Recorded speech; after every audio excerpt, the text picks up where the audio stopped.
Hi friends, ఈరోజు ఈ వీడియోలో మన తెలంగాణ రాష్ట్రంలోని మహిళలకు సూపర్ గుడ్ న్యూస్ వచ్చింది. మన రాష్ట్ర ముఖ్యమంత్రి రేవంత్ రెడ్డి గారు ప్రకటించిన మహాలక్ష్మి పథకం కింద ప్రతి నెల 2,500 రూపాయల సహాయం నేరుగా మహిళల ఖాతాల్లోకి జమ కానుంది. 18 ఏళ్ళ నుంచి 59 ఏళ్ల మధ్య వయసు గల మహిళలందరూ ఈ పథకానికి అర్హులు. వివాహితులైన అవివాహితులైన 18 ఏళ్ళు పైబడిన వారు కావాలి.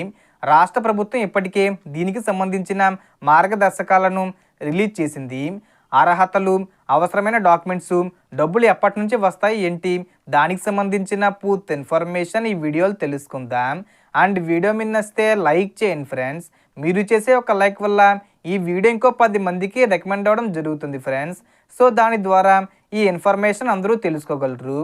సో ఏమాత్రం లేట్ చేయకుండా వీడియోకి వెళ్ళిపోద్దాం. సో రేవంత్ రెడ్డి గారు ప్రకటించిన ప్రకారం ప్రతి అర్హత గల మహిళ ఖాతాల్లో ప్రతి నెల 2,500 రూపాయలు నేరుగా జమ అవుతుంది. ఈ పథకం కింద గతంలో ఇచ్చిన 500 రూపాయల గ్యాస్ సిలిండరు, ఫ్రీ బస్సు ప్రయాణం తర్వాత ఇప్పుడు మూడో పెద్ద స్కీమ్గా ఇది వస్తుంది. మహిళల ఆర్థిక స్వావలంబన కోసం ప్రభుత్వం ఈ పథకాన్ని ప్రారంభిస్తుంది. ఇప్పుడు ఎవరు అర్హులో చూద్దాం. మొదటిగా తెలంగాణ రాష్ట్రానికి చెందిన మహిళ అయి ఉండాలి. ఆధార్లో అడ్రస్సు తెలంగాణదిగా ఉండాలి.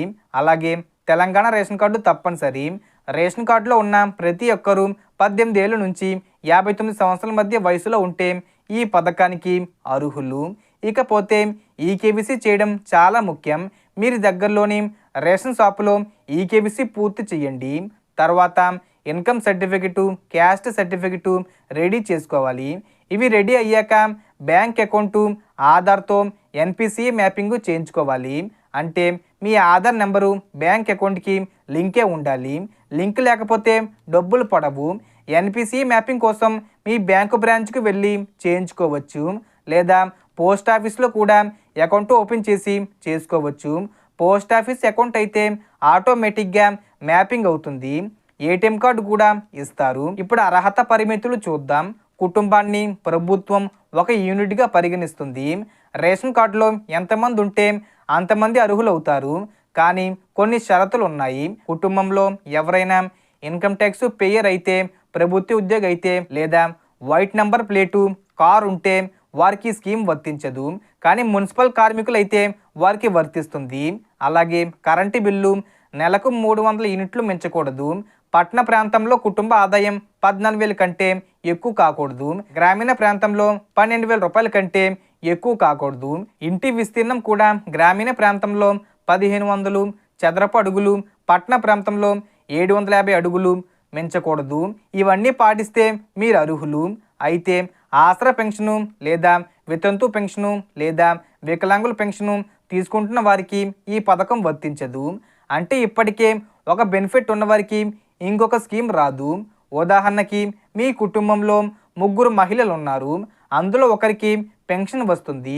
అంటే ఆమెకి ఈ స్కీమ్ రాదు. మిగతా ఇద్దరికి వస్తుంది.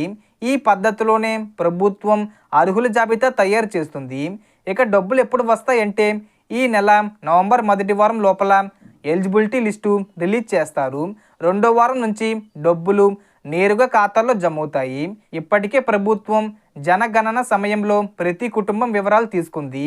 ఆ డేటాబేస్ ఆధారంగా ఎవరు అర్హులో నిర్ణయిస్తారు. కాబట్టి మీకు చెప్పినట్టుగా డాక్యుమెంట్స్ రెడీ చేసుకోండి.